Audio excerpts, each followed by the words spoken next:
Welcome back to Glowing English. I am Jihad and I am so excited for today's episode. Hey everyone, I am Santi. Today we are doing something totally different. It is super fun. That's right. Today we present the ultimate interactive daily life challenge. You get to pick your own path to English fluency. Think of this episode as a real life game. You are living in a busy English speaking city. You have to survive a full day. At key moments in your day, you'll face two choices on your screen.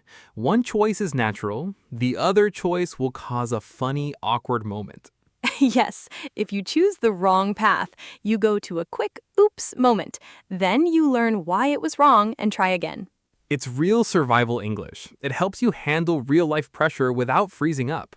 Before we jump into scenario 1, let us check a few hard vocabulary words you will hear today.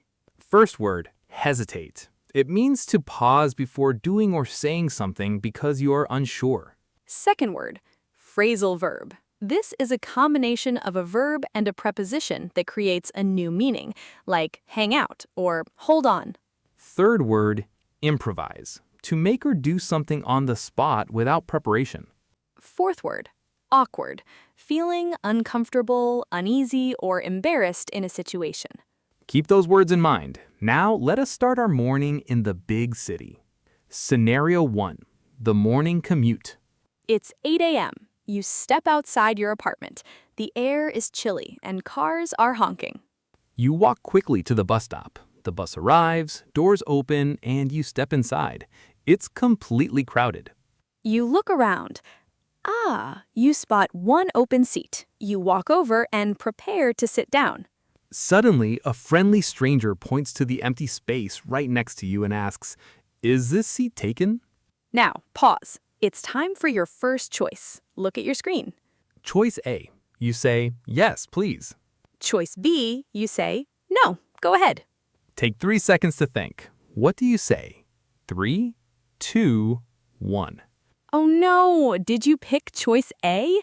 Let's look at the oops clip. If you say yes, please, the stranger smiles awkwardly, steps back, and continues standing for the whole 30-minute ride. Why? Because when someone asks, is this seat taken? They're asking if someone else is sitting there. If you say yes, you're telling them, yes, a person is using this seat, so you cannot sit here. But then you said, please, which confuses them completely. Exactly. So if you want to let them sit down, you must pick choice B. No, go ahead. No means the seat is not taken by anyone else. Go ahead means you're free to take it. Let's practice that out loud together. Say it with Jihad. No, go ahead. No, go ahead. See? Simple, clear, and very polite.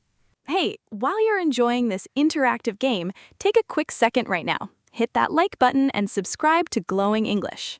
Yes, we make these interactive lessons every single week to build your confidence fast. Subscribe right now so you never miss a challenge. Scenario 2, the fast-paced coffee shop. Awesome. Now you're off the bus and walking to work. But first, you need coffee. You walk into a popular coffee shop called Daily Grind. The line is long and the barista behind the counter is moving at lightning speed. You reach the front of the line. The barista doesn't even look up fully. He speaks super fast and heavy slang. Hey, espresso or drip to go or stay? Oh, your brain freezes. You didn't catch half of those words. The line behind you is getting long and you feel the pressure. Time for your decision. What do you do? Choice A, panic, stare silently, and then ask, can you please repeat that slower? Choice B, stay cool. Use a filler phrase like, let me see, to buy yourself 3 seconds of time to process what he said. Pick your path. 3, 2, 1. Let's look at choice A first. Asking someone to repeat is not terrible, but in a super fast city environment, asking someone to speak slowly can make you feel more nervous if they sound annoyed. But if you pick choice B, you use a secret superpower in English, the filler phrase. Native speakers use filler phrases constantly. Words like, well, let's see, or, good question. These phrases give your brain a few extra seconds to translate and understand without any awkward silence. While you say, let me see, your brain remembers, oh, he asked if I want espresso or drip coffee and if it's to go or stay. Boom! Now you can confidently answer, a drip coffee to go, please. Beautiful. You grabbed your warm coffee cup and stepped out safely. High five. Scenario 3. The small talk at the office elevator. Now you arrive at your office building. You walk inside the lobby and head towards the elevator. You step inside. Just as the doors are closing, your manager, Sarah, rushes in. Oh boy, small talk time. Sarah turns to you with a warm smile and asks, "Hey, how was your weekend?" You want to sound natural, polite, and engaging. Here are your two paths. Choice A. It was fine. I stayed home. Silence. Choice B. It was great, thanks. I mostly relaxed. How about yours? Make your choice now. 3, 2, 1. Oh man, if you pick choice A, you hit a total conversation dead end. Yes, saying it was fine and stopping there makes you sound like you do not want to talk to Sarah at all. The elevator rides up in pure, painful silence. Exactly. The secret to small talk in English is the 1+1 rule. Give one short answer plus one extra detail or question back. Look at choice B. It was great, thanks. That is your answer. I mostly relaxed. That is your extra detail. How about yours? That returns the question. That keeps the conversation flowing smoothly all the way to the 10th floor. Scenario 4. Ordering lunch at a very famous food truck. It is now 1 p.m., lunchtime. You step outside into the sunny plaza. You decide to order a chicken sandwich at a very famous food truck. The worker looks at you and says, "What can I get started for you today?" You order your sandwich. Then the worker asks quickly, do you want to make that a combo or just a sandwich? You do not know what combo means in this context. What is your path? Choice A. Say yes without knowing what it means, hoping for the best. Choice B, ask simply, what comes in the combo? Choose now.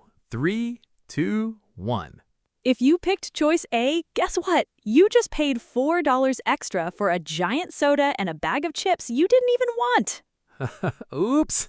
Never say yes just to avoid asking questions. Choice B is the real winner. Asking what comes in the combo is direct, natural, and helpful. The worker will simply say fries and the drink. Now you have full control over your food and your money. Scenario 5. Answering a phone call from an unknown number. It's now 3:30 p.m. You're sitting at your desk finishing your daily work. Your phone rings. It's an unknown local number. You answer, "Hello?" The caller speaks fast. Hi, this is Mark from Office Supplies. Is Alex available? You look around. Alex is not at his desk. He walked away to take a break. How do you respond?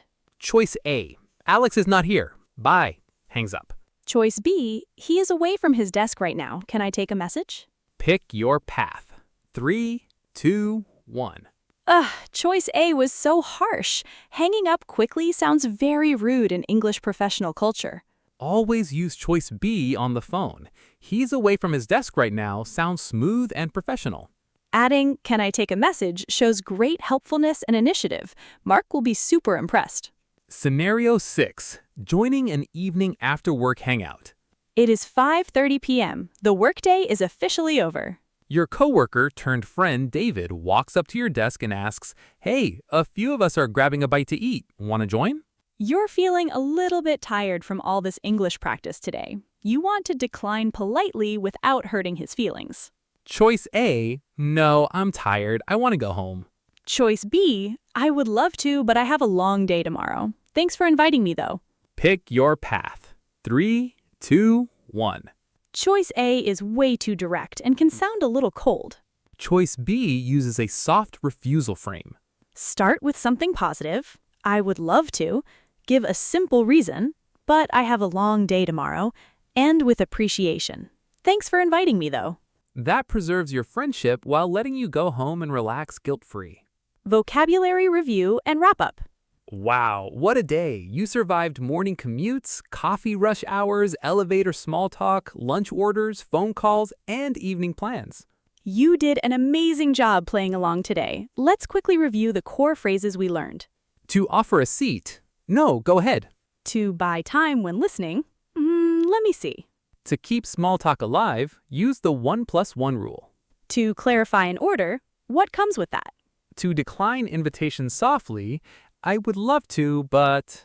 Mastering English isn't about being perfect every single second.